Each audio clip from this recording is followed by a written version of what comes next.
Well, the last 40 days have caused a lot of havoc for 42 million Americans who rely on SNAP to get groceries.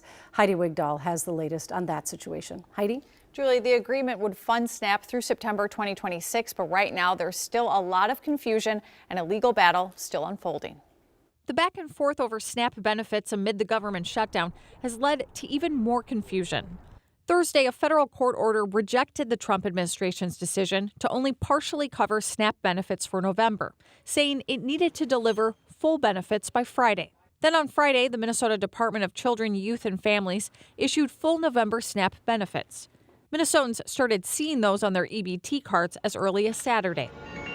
The state says those payments were issued based on, quote, clear guidance they received from the USDA around noon on Friday.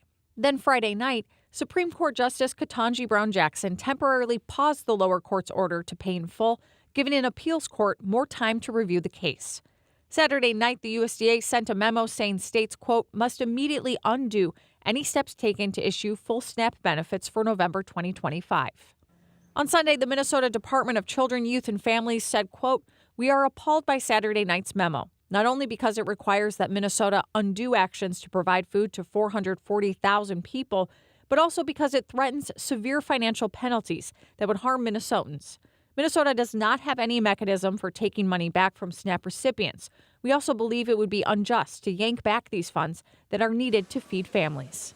House Agriculture Committee ranking member Angie Craig says the state went to extraordinary lengths to get EBT cards loaded. It's just been extraordinary that the administration has fought the distribution of SNAP funding in November at all. Regardless of what happens with the government shutdown, the money was in the contingency fund to fully fund hungry children, veterans, and seniors in our community. We also heard from Minnesota Attorney General Keith Ellison's office. They say they are talking with the 24 other states involved in the SNAP lawsuit to discuss possible future options.